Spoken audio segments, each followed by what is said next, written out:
We started.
Switch on the mic.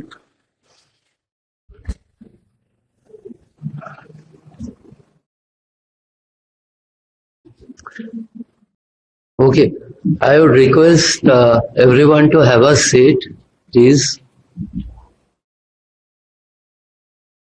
Okay, thank you. Padma Shri A.S. Kiran Kumar ji, Professor Anil Bhardwaj, Director PRL, my senior colleagues, and all the delegates. A very good morning and a warm welcome to you at the Udaipur Solar Observatory for this very important workshop on multiple phenomena on the Sun, present capabilities and future challenges. I would like to request you all to please put your cell phones in the silence mode so that we can proceed further. So, yes, thank you very much. Now it is an honor and pleasure to have among us Padma Shri A.S. Kiran Kumar ji, Member, Prime Minister Science, Technology and Innovation Advisory Council, Member of Space Commission, Government of India, Council Chair, Physical Research Laboratory, former Secretary, Department of Space, to grace the inaugural occasion. And actually the list goes on, I cannot complete it in time. So sir, thank you very much for him being here.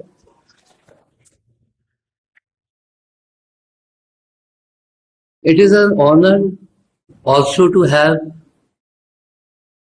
PRL Director Professor Anil Bhardwaj among us. Without his active help, I would say rather participation, this workshop would not have been possible. So very big thanks, applause to him. So now I would like to request Shri A.S. Kiran Kumar ji to light the lamp to inaugurate the workshop and request Professor Bhardwaj to accompany him. I also request Professor Pallam Raju, Dean PRL, Professor Deshpande, Registrar PRL, Professor Shibu Mathu, Head USO, to accompany them and join this auspicious occasion. And Ramya, please, you utter the hymn. Deepajyoti Parabrahma Deepajyoti Janardhana Deepo Haratu Me Papam Deepajyoti Namostute Shubham karoti kalyanam Anandam dhanasampada Pitrubudhi vinashaya Deepajyotir namostute Deepajyotir namostute.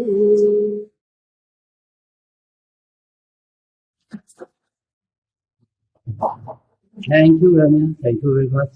Thank you, all of you. Now we will proceed toward the inaugural the welcome address by Dr. Anil Bhardwaj, Director PRL. Sir, please come to the dais.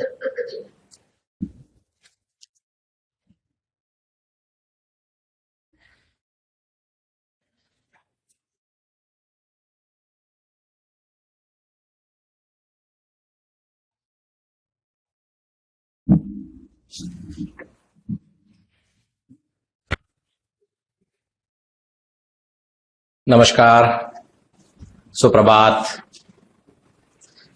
Abhinandan, खंबागाड़ी, Ram Ram, a very good morning. Most respected Shri A.S. Kiran Kumar ji, Member Space Commission, member of Prime Minister's Science, Technology, Innovation Advisory Council, Chairman, Apex Science Board of ISRO, and Chairman, PRL Council of Management. Senior colleagues of PRL and Udaipur Solar Observatory, Dean Professor Pallam Raju, Registrar Professor Deshpande, Professor Nandita, Professor Shibbu, Professor Dibendu, Director of ARIS, Professor Dipankar Banerjee, my senior colleagues from USO and PRL, and other senior colleagues like Professor Jagdev, Professor Raghvendra Prasad, I think he's here. Yes, he's not coming. Oh, I see. Okay. I saw that in the schedule. Durgesh, Abhishek, and many others, including Vipin, Satish, solicited invited speakers and invited postdoctoral fellows and research fellows. PIEs of Aditya L1 mission of ISRO, member of Science Organizing Committee, distinguished invitees from the city, from MLSU, and all those who have joined us live on the PRL YouTube channel. Ladies and gentlemen, a very warm welcome to the city of Lakes, Udaipur, and to this wonderful campus of Udaipur Solar Observatory of PRL. Today we are having this multi-scale phenomena on the sun, present capabilities and future challenges, which is a very unique and first of its kind of 3-day meeting, or I should say workshop, being organized at USO. Being established in the year 1975 by Professor Arvind Bhatnagar,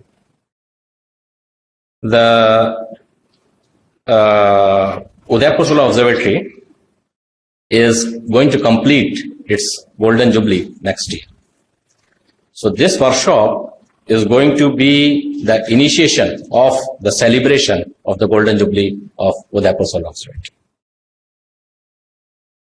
As you all know that Professor Bhatnagar established this observatory in 1975 with the help of or support of Vedshala of Ahmedabad and the Department of Science and Technology.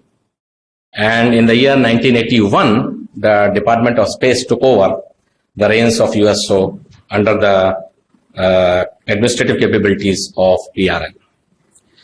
So to celebrate the life and the extraordinary work of Professor Bhatnagar, 2 years back, Udaipur Solar Observatory and PRL established the Professor Arvind Bhatnagar Memorial Lecture, an annual lecture. And we had the first lecture on 17th of November 2021 in an online mode by Professor Sam Solanki of Max Planck Institute in Germany. The second lecture was held on 16th of November last year, that is 2022, and it was delivered by Professor Arnab Rai Chaudhary, a well-renowned solar physicist. PRL, as you all know, was established in the year 1947 by the father of Indian space program, Dr. Vikram Sarabhai. And PRL's Platinum Jubilee coincides with India's 75 years of independence.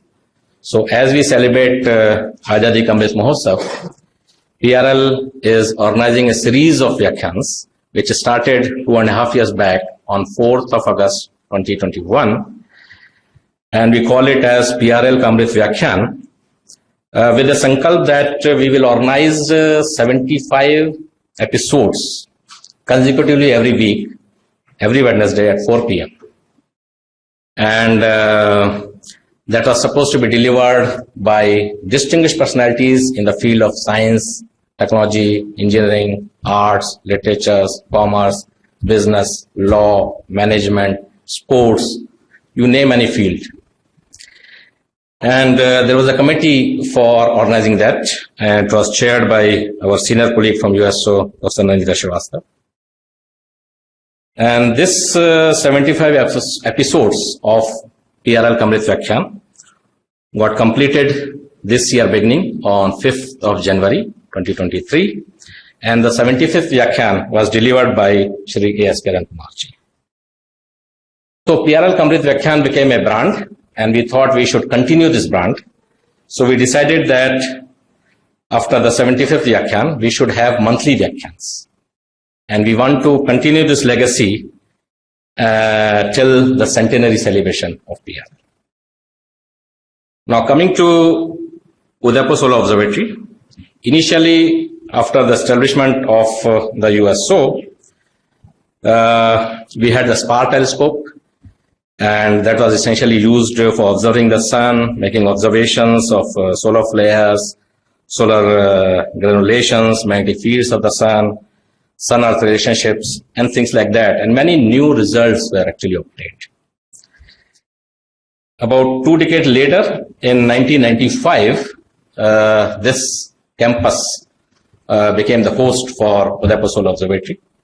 And in the same year, USO also added another feather. The USO was selected as one among the 6 in the world to host the GONG, which is Global Oscillation Network Group, which is for making continuous observation of the sun around the globe. And this has been in operation for last 3 decades.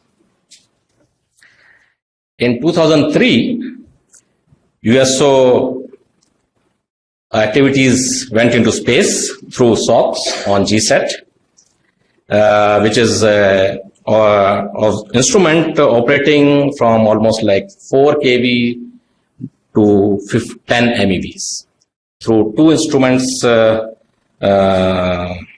soft or you can say low energy detector and high energy detector.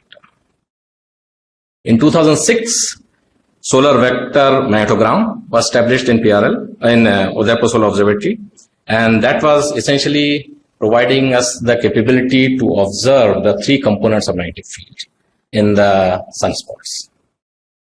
And in 2015, the multi-application solar telescope, that is MUST, and it is really MUST, was installed in the island observatory.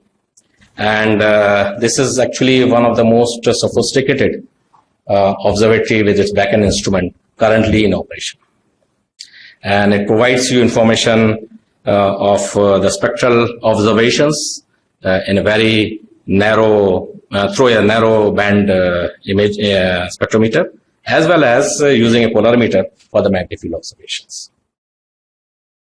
In 2010, the field of theoretical studies of the sun started in USO through MSD simulation activities using the PRL's Vikram computer, that is 100 teraflop computer, which is now going to be upgraded to 850 teraflop.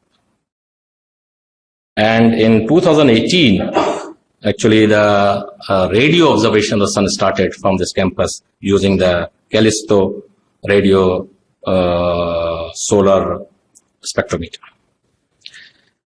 And in 2019, PRL built XSM, that is solar X-ray monitor, was flown on the Chandrayaan-2, and this is actually one of the most sophisticated solar X-ray spectrometer currently operational in orbit around the globe, providing us data in 1 to 15 kV band every 1 second.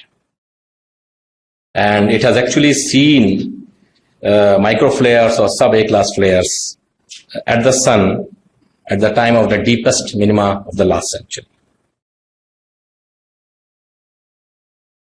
In addition to this, in the upcoming Aditya L1 mission, PRL USO is going to fly instrument called Aspects, which is going to look at the sun at energies, or basically solar wind at energies running from 100 EVs to several MeVs. And if you talk about future activities, the observatory is taking part in NLST, that is National Large Solar Telescope, which is a 2-meter telescope going to come up in Merak in Ladakh, and USO is going to build the narrowband imager. And also, if you like to listen about the expanding the activities of radio observations, USO is working on having a wideband solar radio spectrometer, which is going to enhance the capabilities from 200 to 400 megahertz currently to almost 1700 megahertz. So with this, such a long history of solar research being conducted at Udaipur Solar Observatory, and its excellent contribution in the area of helio science, as well as initiating the Golden Jubilee celebration of USO, we thought it is most optimum that we should organize a meeting over here, and that is how we have come to this 3 days meeting being organized here in this lovely campus of Udaipur. The format of this meeting is very different. This is more in a workshop mode, where we will have a discussion on a given topic by 2 or 3 solicited speakers, and immediately followed by that, we will have about half an hour of extensive brainstorming and discussion on that particular topic. Details of each of these sessions will be given by Professor Shibu, so I will leave it to him to discuss those details. But the goal of this workshop is essentially to come out with a vision document that will drive the future space missions beyond the Aditya L1, and also the ground-based observations, and to develop the solar physics community within the country, and to grow it further by encompassing all the young scientists and budding scientists. And that is why there are early career scientists, that is research fellows and postdoctoral fellows, also especially invited to take part in this meeting, and they are going to also make presentations. Let me once again warmly welcome all the delegates from different parts of the country, numbering over 75, for this 3-day meeting on solar physics at USO-PRL. I am sure that this 3 days of deliberation and brainstormings, which is going to happen, will pave the way for future missions, and also will grow newer ideas and thoughts for taking this solar physics research within the country forward. Before I close, I have a very pleasant announcement to make, that USO-PRL is going to conduct an online UN STEEP short course on solar physics, which is going to happen during 22nd to 28th of May. This is an online course, short course, under the aegis of United Nations. And the colleagues here and the PRL colleagues will be conducting this course online. It's a free course. Details will be on the website. I have one small leaflet. I think people will be showing it over here. I'm showing it to YouTube channel, people who can see it live on this. And anybody who has the requisite qualification, like MSc student, MTech student, and BTech student, can take part in this. So with this, let me once again thank the SOC for putting together a very exciting scientific program, and to LOC for providing all the logistic for holding this 3-day meeting over here. Thank you. Dhanyavad.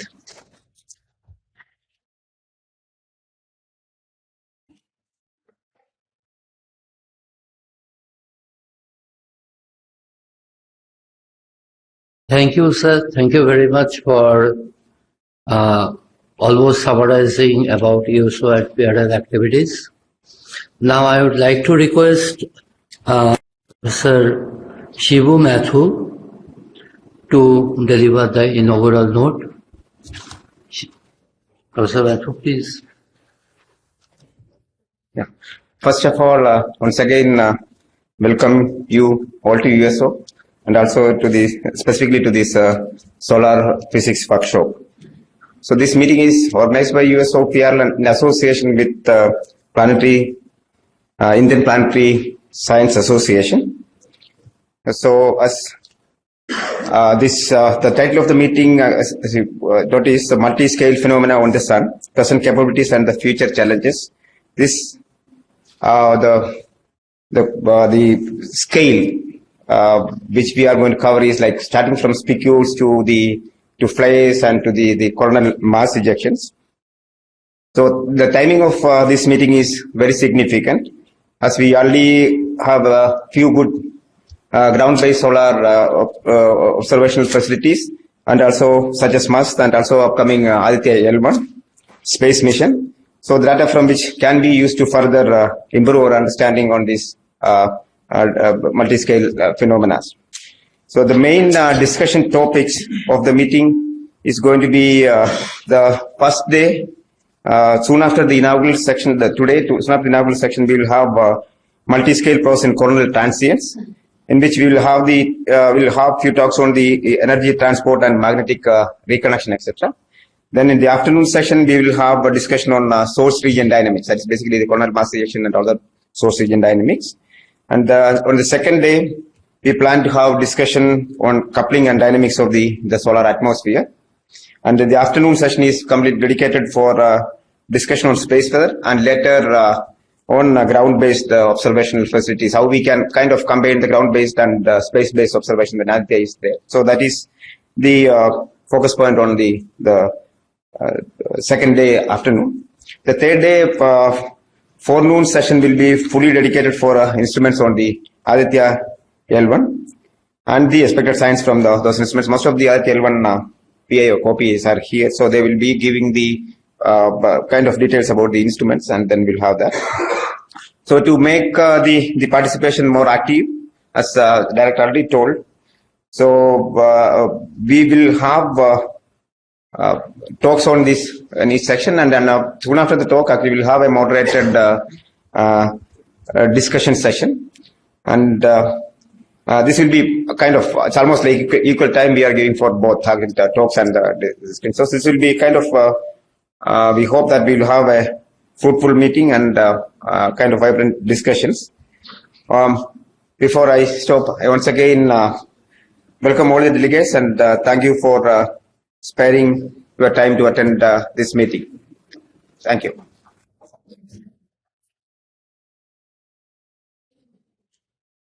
Thank you, Professor Nathu, for a nice introduction. Now, I was waiting to announce this, and sorry to I will take a little bit time of yours. I had a brief little discussion with Shri Kiran Kumar sir yesterday, and it was fascinating, illuminating, enlightening, and it made me to realize something new, to look forward to something new. So it is my great pleasure and honor to invite our chief guest, Shri A.S. Kiran Kumar ji, Chairman PRL Council. Sir, please have the dais.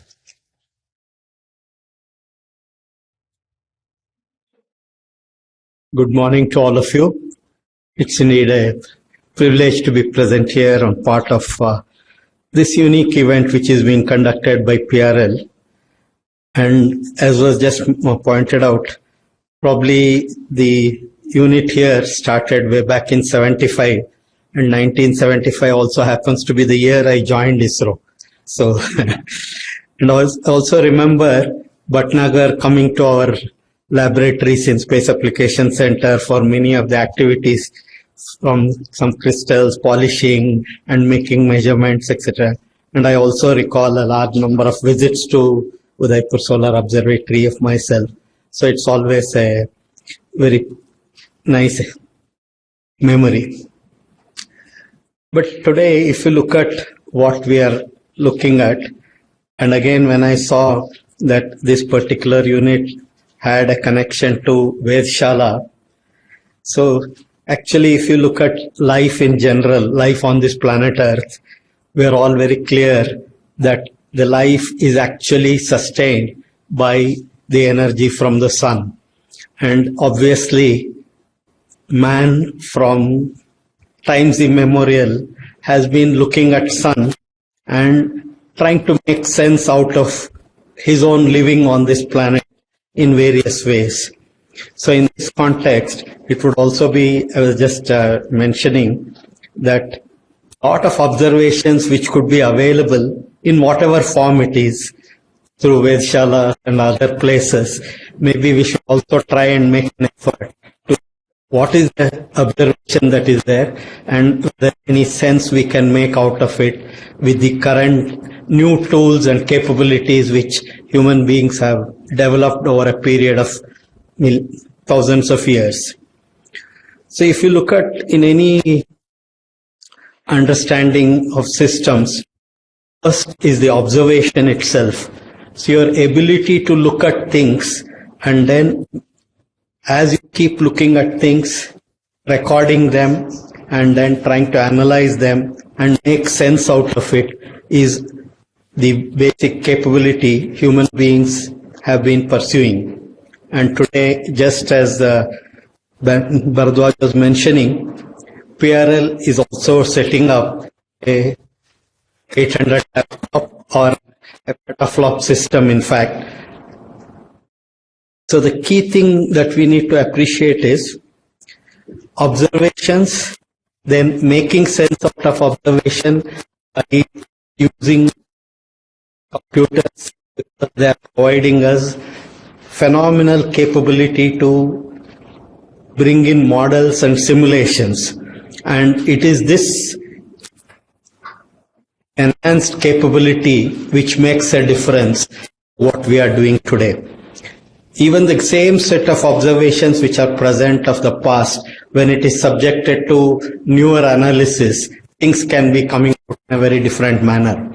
Today we are all seeing at what pace artificial intelligence, machine learning, etc. are happening. And again, if you look at India as a country, in this era of advanced technologies and advanced tools, is it that only those who have developed advanced tools and technologies have the, you can say, advantage of moving ahead all the time? Or can there be differences? Others, can they make use of whatever technology that is accessible to them and bring out things which are very different from what the advanced countries or advanced researchers are showing? So if we need to look at this aspect, one of the things in my own experience, many times there are techniques and techniques available which is there in the literature. But for realizing those particular capabilities, you also need an enabling environment. This enabling environment is again another set of technologies. I'll just showcase to you one example of our own thing. We are building camera systems for satellites. And Professor Rao was all the time telling us, see, we started with something like 30-meter resolution images taken from satellite. And at that time, France had a 10-meter resolution imaging system. So he was all the time challenging us, can you not make India go ahead of others in at least in some areas? So we were looking at a telescope which could provide, because we had a limitation in the satellite, and the satellite what we could launch in our rockets, both in terms of weight and size, we could not put very huge telescopes. We had to put compact telescopes. So we were looking at a concept of compact telescope, and we found in literature there existed 3-mirror anastigmat telescopes mentioned. But nobody had attempted to build such a for satellite observation or space-based observation, because the enabling technology of realizing the aspheric surface to very high precision. You can imagine a parabolic or aspheric surface, you have to finish to few nanometers, tens of nanometers in terms of mathematical form, and then polishing it very high levels of few tens of angstroms. So we found that this telescope, which can be done in 1/8 the volume of what Spot had done, could be done because 5x CNC machines had come, interferometric testing techniques had evolved, and with new engineering techniques, can make use of it which existed earlier and bring creativity. And that's how India went ahead of the rest of the world in civil imaging domain, bringing in 5-meter resolution images, and because of that, India was able to establish, you can say, almost 80 ground stations across the world. We were able to sell this data to America, Russia. In fact, Americans made use of this particular data to generate for the first time the entire US imaging, cloud-free imaging data which forms the backdrop. Now, the point of my telling you this is only the following. If you look at our own country, the kind of tools and technologies that are accessible to us may be limited. But what is not limited is your intellectual capability and your ability to bring in use of what is accessible to you in a manner which is very different from what the rest of the world has done.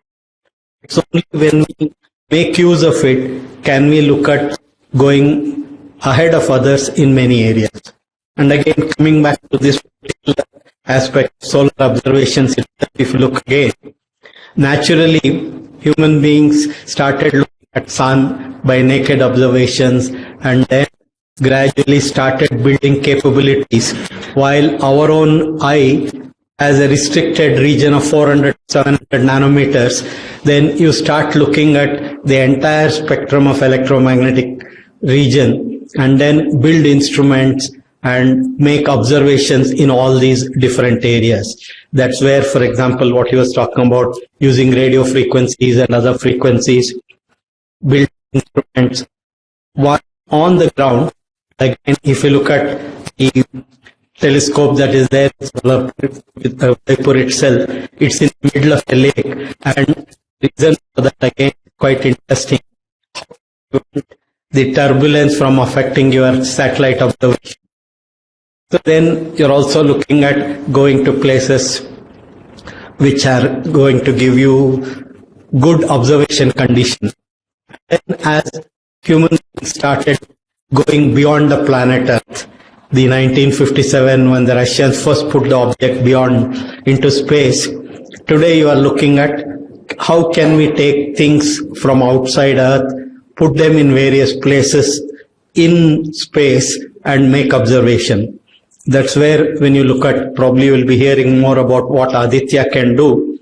And again, I keep reminding people that in the earlier era, when solar eclipses used to happen, scientists used to go to that place, and for the limited opportunity of looking at total solar eclipse for few minutes, they used to take a lot of make preparations and set up equipment there, make observations of beyond the sun's immediate photosphere.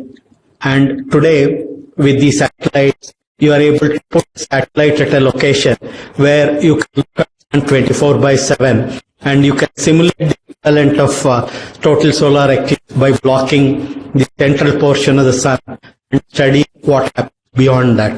So India is an example where India is going to build a satellite and put it into operation. Already the satellite is getting ready for launch, and it's a matter of time before this satellite goes beyond Earth, goes to those Lagrange points from where it can look at sun in a continuous manner. Now, while this gives a unique opportunity, and again I would like to remind me of the people present here, one of the things India did was an astrosat as a system. Here again, in the earlier era, virgin data from any observation from celestial systems, Indians did not have an opportunity to look at ahead of us. And then in astrosat, again, it's a very unique combination of instruments, a telescope which was built in that, operating in the far infrared region, has an angular resolution and sensitivity better than the best system operating in the world today. And as a result of that, the Indian researchers are able to make use of this virgin data and come up with new findings, new observation. In a similar manner, today there is an opportunity in Aditya, which is going to go up, going to bring in many new observations and making use of these new observations, making sense out of it, making sense out of new observations in itself, but also using what already available to us over the past. So that means today in totality, when you look at what is really needed is making the best use of all things that are available to us.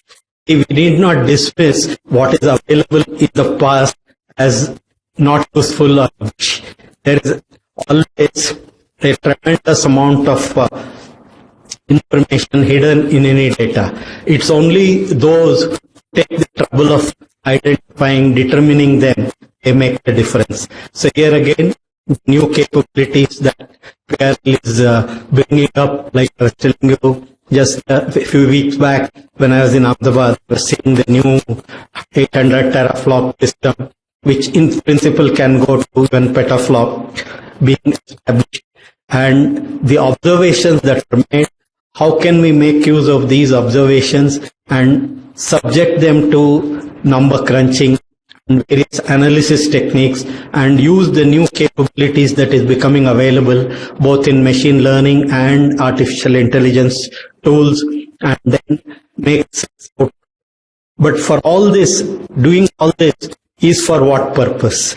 Finally, if you look at all that we are doing, is for ensuring that life on planet Earth can sustain and continue to sustain. And many of the things we see what happens as a result of science and technology development is that every new tool that is available to human being has a tendency, some for using it for the benefit of others, and many for using it for the benefit of themselves or a group, or dominating over others. So these are all anyway the basic human natures. But then science and technology always takes you in one direction, finding newer things, putting in your hands newer tools. So how we use them, and how we use them to make sure that life on planet continues to sustain. And if that has to happen, sun, which is the source of all the energy on Earth, what it does, what happens to it from space weather to the actual weather on planet Earth is all dependent on sun.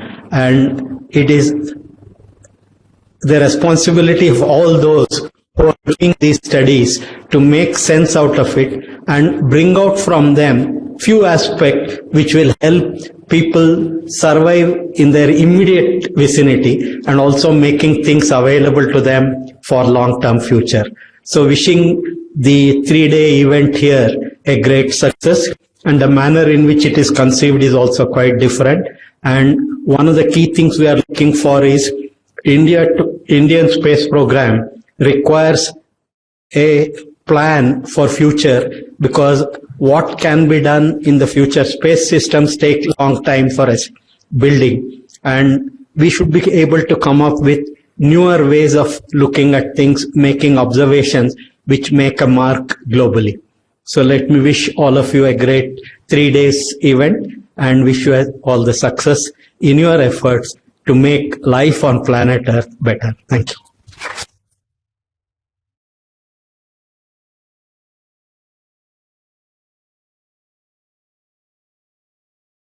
Thank you, sir. Thank you very much for very thoughtful words. Thank you indeed.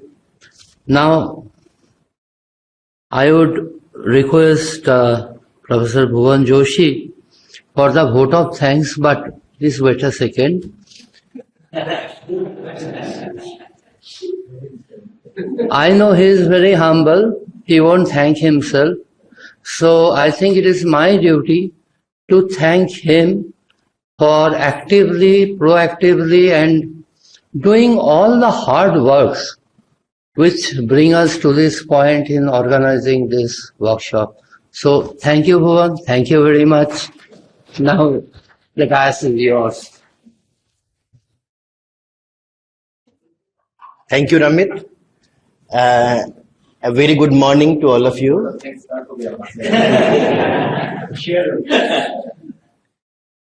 So I indeed feel honored and privileged to get the opportunity to propose a vote of thanks on this very special occasion.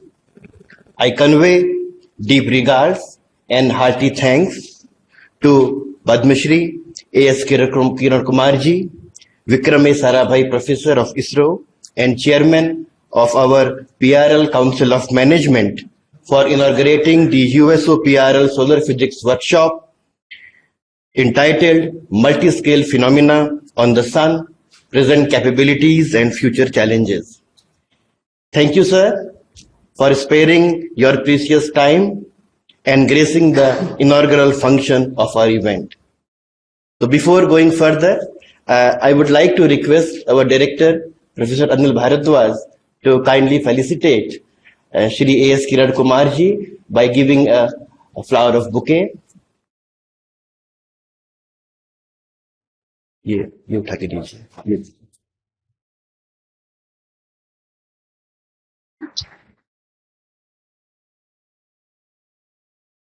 Sir, as we know that Udaipur is the city of lake and also it is the place of Lord Srinath ji.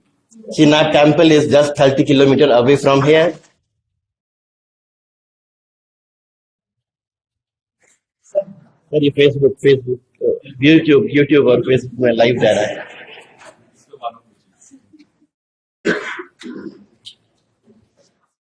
Sir, it is a handmade painting of Lord Srinath ji by local artists.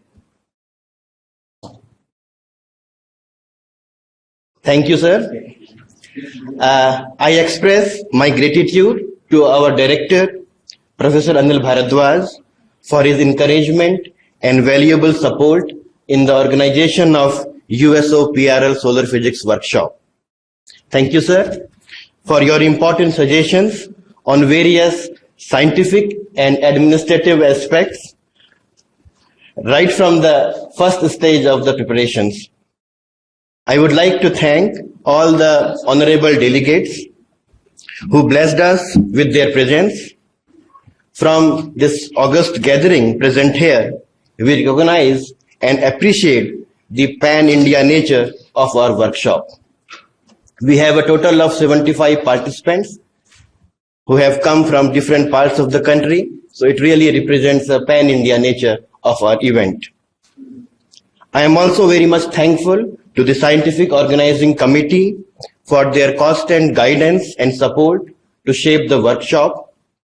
I thank all the invited speakers, solicited speakers, invited postdoctoral fellows, research fellows for coming to our campus and attending this workshop. We sincerely thank all the members of print and electronic media for coming here for a wider publicity of this event. I thank Shri Anil Mehta, Principal Vidya Bhavan Polytechnic, Professor Neeraj Sharma, Dean PG, Mohanlal Sukhadia University, Professor KB Joshi, Professor of Physics, MLSU, Shri Pushparaj Singh ji, Principal Vidya Bhavan School, for attending this inaugural session. I would like to say that we have a long history of collaboration between USO, MLSU and Vidya Bhavan Society. I thank Professor R.D. Deshpande, Registrar PRL, and Professor D. Pallam Raju, Dean PRL, for their support on different matters related to the workshop. I thank my colleagues, Professor Shibbu Matthew, Head USO, Professor Amit Bhattacharya, a co-convener with me, for several useful discussions that we had during the planning and preparation of this workshop. I thank all the members of local organizing committee, all our students, and the administrative team of USO for their effort to make the event successful. Well, event marks just the beginning of the event. We are looking forward to a very interactive sessions today and in the next 2 days. So with this, we close the inaugural session of this workshop. I request you to kindly assemble outside after this for group And after the group photo, I invite all of you to join for a high tea in the USO canteen, and our volunteer will guide you to there. Thank you very much again for coming to USO-PRL. Please enjoy your stay in this very, very beautiful city of Udaipur. And I am also very sure that you will enjoy our picturesque campus and the surrounding during the next 3 days. Thank you very much.